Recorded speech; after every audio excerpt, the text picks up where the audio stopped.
Graças e paz, irmãos. Vamos abrir a Bíblia em 2 Coríntios, capítulo 12, o verso 12 ao 17. 2 Coríntios, capítulo 2, do verso 12 ao verso 17. Diz assim a palavra do Senhor. Quando cheguei a Troade para pregar o Evangelho de Cristo, vi que uma porta se havia aberto para mim, no Senhor. No entanto, não tive tranquilidade no meu espírito, porque não encontrei o meu irmão Tito. Por isso, despendendo-me deles, parti para a Macedônia. Graças a Deus, porém, a Deus, que em Cristo sempre nos conduz em triunfo, e por meio de nós manifesta a fragrância do seu conhecimento em todos os lugares, porque nós somos para com Deus o bom perfume de Cristo, tanto entre os que estão sendo salvos, como entre os que estão se perdendo. Para com estes, cheiro de morte para a morte, para com aqueles, aroma de vida para a vida. Quem, porém, é capaz de fazer estas coisas? Porque nós não estamos, como tantos outros, mercadejando a palavra de Deus. Pelo contrário, em Cristo é que falamos na presença de Deus com sinceridade e da parte do próprio Deus. Amém? Senhor, nós te louvamos e te agradecemos, Pai. Obrigado, Senhor, por essa porção sagrada das tuas escrituras. Ilumina o coração da IEBT, de todos aqui presentes, Pai, e que sejamos uma igreja bem perfumada, Pai, para a tua glória e o teu louvor, em nome de Jesus. Amém. Eu acredito que todos os irmãos aqui presentes têm um frasquinho de perfume em casa. Em algum lugar da casa você usa um perfumezinho, não usa não? Eu acho que sim. Tem aqueles que de fato não gostam de perfume, mas quem sabe não gostam de colocar, mas gostam de sentir um bom aroma, um bom cheiro. Faz a diferença? Faz a diferença, faz a diferença. Nesta manhã, quero refletir rapidamente que o crente em Cristo é alguém cheiroso. É isso que Paulo está falando, que o crente, por onde ele passa, ele deixa o bom perfume de Cristo, deixa cheiro bom. Por isso que eu disse, eu acredito, eu sinto que a EBT é uma igreja muito bem perfumada, meus irmãos. É uma igreja cheirosa. É uma igreja cheirosa, é uma igreja que exala Jesus Cristo, é uma igreja que exala o amor de Deus, e isso faz a diferença, irmãos, faz a diferença em nossa vida.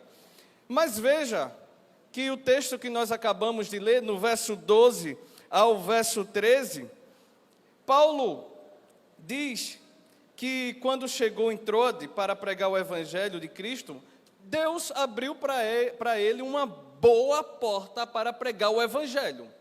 Uma excelente oportunidade.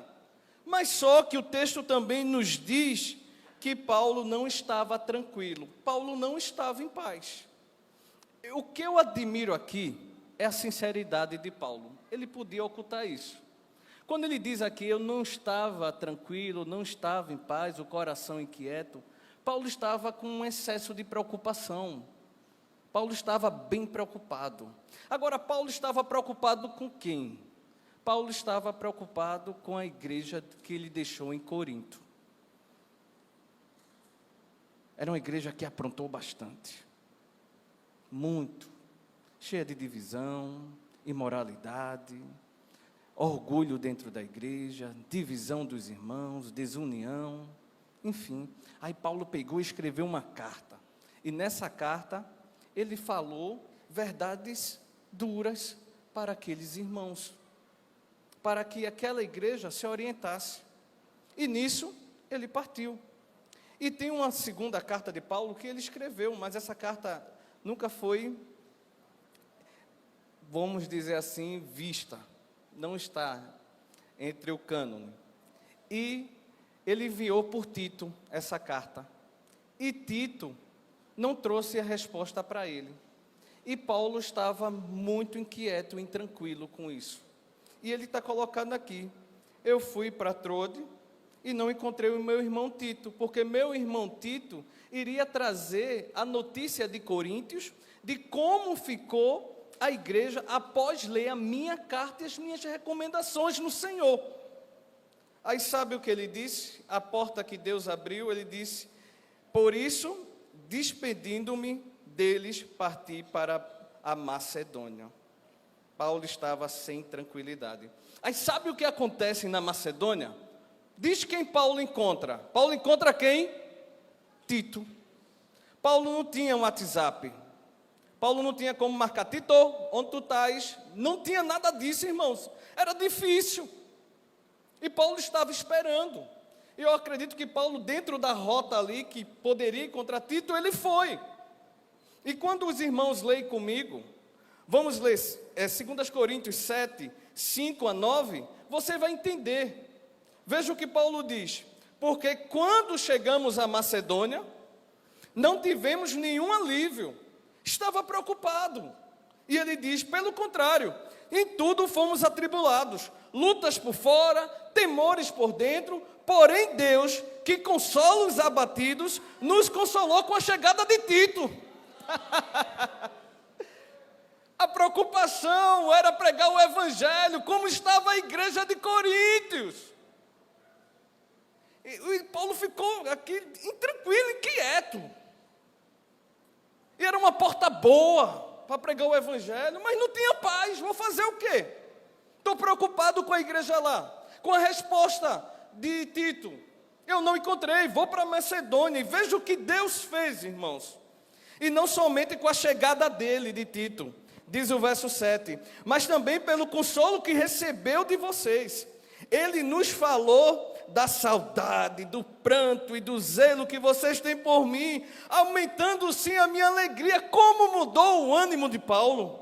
E ele diz no verso 8, porque mesmo que eu tenha entristecido vocês com a minha carta, não me arrependo, embora já tenha me arrependido, pois vi que aquela carta os deixou tristes, ainda por um breve tempo. No verso 9 diz, mas agora me alegro, não porque vocês ficaram tristes, mas porque essa tristeza os levou ao arrependimento, pois vocês foram entristecidos segundo Deus, para que da nossa parte não sofresse nenhum dano.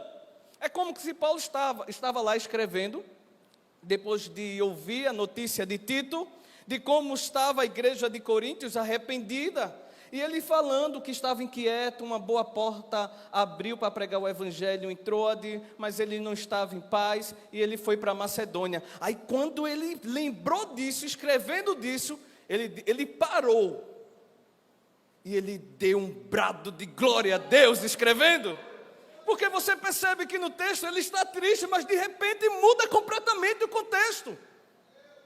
O espírito estava abatido, e quando ele lembrou de quê, pastor? Está lá no verso 14, eu imagino Paulo dando um graças a Deus muito alto, forte dentro do seu coração. Ele disse, graças, porém, a Deus, que em Cristo sempre nos conduz triunfo. Graças, porém, a Deus, que em Cristo sempre nos conduz em triunfo. Isso aqui é um brado de alegria, irmãos, de otimismo. Paulo lembrando do cuidado de Deus sobre a vida dele, sobre a vida da igreja. E aqui ele agradece, ele reconhece que Deus, nada foge do controle de Deus. Nada foge do controle de Deus na minha e na sua vida. Agradece a Deus pelo triunfo do evangelho e por ouvir de Tito que a igreja de Coríntios estava bem. Essa alegria na vida do crente. Ele está dizendo aqui, Cristo triunfa. É isso que ele está dizendo. E precisamos confiar na soberania e no poder de Deus. Devemos bendizer o nome do Senhor em todo o tempo. E Paulo está fazendo isso. Isso é uma explosão de gratidão. Por isso que a IBT diz, graças a Deus em Cristo, que hoje nós vamos pregar a palavra de forma triunfante. Porque Ele já venceu. Ele já venceu. O evangelho triunfa, mesmo que vejamos as suas dificuldades e rejeição. O evangelho já triunfou. A igreja já triunfou por causa de Cristo. E Paulo aqui precisava glorificar o nome do Senhor pela sua bondade. Ele diz, sempre nos conduz em triunfo. Quando ele está dizendo isso, sabe o que ele está lembrando, irmão? Paulo está lembrando nesse verso, nos desfiles de Roma. É isso que Paulo está lembrando. Dos desfiles romanos, quando os generais saíam para combater e voltavam vitoriosos. Ele está dizendo, se aqueles generais voltam vitoriosos com aquela alegria, quanto mais a igreja de Cristo. Ele está dizendo isso. E vejam só, quando os generais eles voltavam de Roma, voltavam para Roma com seu troféu, com seu triunfo, sabe como ficava a cidade? Perfumada. A cidade ficava perfumada. Para os romanos era cheiro de quê? De vitória. Mas para os escravos era cheiro de quê? De morte. É isso que o texto Paulo está nos dizendo. Ele retrata o Senhor marchando como conquistador e assim mesmo como participante do cortejo, onde a vitória no conhecimento de Cristo é espalhado. É uma profunda revelação sobre o triunfo de Cristo. Primeiro, ele enfatiza que Deus é quem conduz a igreja de forma triunfante. Quem faz a EBT vencer é Deus. Quem faz eu e você vencer é o Senhor. Porque Ele sempre nos conduz de forma triunfante. Agora, sabe qual é o propósito? Sabe qual é o alvo? A pregação do Evangelho. As portas do inferno não podem prevalecer contra a igreja de Cristo. Vamos se reunir, vamos pregar, vamos andar sem medo, sem medo. A vitória vem de Deus, que nos toma pela sua mão e nos conduz de forma triunfante. Esse triunfo acontece por meio de quem, pastor? Pela nossa força? Não, é por meio de Cristo. É por meio de Cristo. A única maneira de ser aceito e conduzido por Deus em triunfo é estando em Cristo.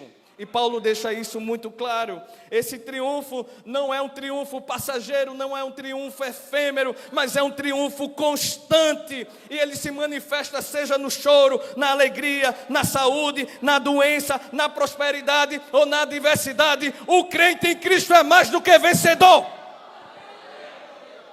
Mais do que vencedor. Acredite nisso, meu irmão. E o seu espírito abatido começa a dar glória a Deus. Começa a glorificar o Senhor dentro do seu coração. Nem sempre nossos planos prosperam. Paulo disse que no Senhor abriu uma boa porta, mas ele não estava bem. O Senhor é misericordioso. E ele foi para a Macedônia com aquele peso do fardo no coração. Mesmo sendo um apóstolo, um homem segundo o coração de Deus, e Deus teve misericórdia. Eu imagino Paulo vendo Tito, que bom te ver, Tito, um colaborador fiel do ministério, pregando a palavra. E em seguida, Tito, como está Coríntios? Olha, aquela tua carta foi pesada, mas teve quebrantamento, teve arrependimento, eles estão com saudade de tu, Paulo. Ai, Paulo, glória a Deus, que em Cristo nos faz triunfar. Aleluia. Ele diz ainda, por meio de nós se manifesta a fragrância do seu conhecimento em todos os lugares. Por isso que o crente deve ser uma pessoa cheirosa, uma pessoa bem perfumada. Que perfume é esse, Senhor? É a revelação, o conhecimento de Cristo na tua vida, meu irmão. E ele diz manifesta, ou seja, tornar conhecido o que? O conhecimento de quem? De Cristo, está no texto. Onde Paulo estiver, ele vê a obrigação de proclamar o Evangelho. Onde ele passa, ele deixa o rastro do bom perfume de Cristo. O cheiro, esse aroma, é visto de forma como refletimos Cristo na nossa sociedade. Refere-se à forma como os cristãos espalham a mensagem de Cristo, por meio de quê? Do seu e do meu testemunho. Aí sim, nós vamos deixar o bom perfume, o conhecimento de Cristo. Não só na rua não, irmão, não só aqui dentro não, mas dentro da sua casa. Deixa o bom perfume de Cristo na vida dos teus filhos, na vida da tua esposa, na vida do teu chefe, mesmo que seja um carrasco, mostra o que é glorificar e temer ao Senhor, confia no Senhor. E ele diz, já estou concluindo, porque nós somos para com Deus o bom perfume de Cristo, tanto entre os que estão sendo salvos, como entre os que estão se perdendo. Nós somos esse bom perfume de Cristo, quando vivemos e pregamos o Evangelho. Um perfume com frasco vazio, você vai ficar assim, ó. E você não vai sentir realmente a essência do cheiro dele. Mas quando você tira, você sente. E assim deve ser a vida do crente. A minha vida e a sua. Peça a Jesus, Jesus, perfuma o meu coração, Jesus. Jesus, me perfuma, Jesus. Para que onde eu estiver, o teu nome seja glorificado. No meu caráter, no meu testemunho, nas minhas atitudes. Como é bom a gente encontrar uma família toda perfumada com o Evangelho de Cristo. Os filhos agradecendo a Deus, crescendo, exalando o bom perfume do Salvador. Essa é EBT, irmãos, a nossa igreja. É uma igreja perfumada pelo Evangelho, perfumada pela oração, o amor mútuo, a reciprocidade. Temos muito o que melhorar, com certeza eu tenho, você também. Mas nós temos um Deus que está lapidando o nosso caráter, que está nos ajustando, que se for preciso faz até um novo vaso. Aí no verso 16 ele diz, para com estes cheiro de morte, para a morte, para com aqueles aroma de vida, para a vida. E aqui Paulo explica, ele usa essa metáfora de um perfume numa procissão triunfal romana, onde o mesmo aroma tinha significados diferentes para pessoas diferentes. Para os vitoriosos, esse aroma representava alegria, o triunfo romano, mas para os prisioneiros de guerra era cheiro de morte, significava fatalidade. De mesmo modo semelhante, a pregação do Evangelho seria aroma de vida para os que creem, mas cheiro de morte para os que recusam a obedecer. E quem é capaz de fazer estas coisas? Paulo pergunta, no final do verso 16, quem é capaz de fazer estas coisas? E ele vai dizer, irmãos, nossa capacidade não vem de nós mesmos, mas vem de Deus. O nosso cheiro, sem o perfume de Cristo, sem a sua presença em nossa vida, não é um cheiro bom. Não é um cheiro bom. E o que fazer? Ele diz no verso 17, porque nós não estamos, como tantos outros, mercadejando a palavra de Deus. O foco aqui em todo momento é a proclamação do Evangelho. É deixar o bom perfume de Cristo por onde passar. Revelar Cristo. Ele diz, eu não vou vender a palavra do Senhor, eu não vou negociar essa palavra. Paulo está falando sobre fidelidade. Pelo contrário, em Cristo é que falamos na presença de Deus. É isso que nós vamos fazer. E lá, quando vem a IEBT, é esse corpo de gente aqui, ó. Eu e você, nós juntos, adorando o nome do Senhor. E como nós vamos fazer?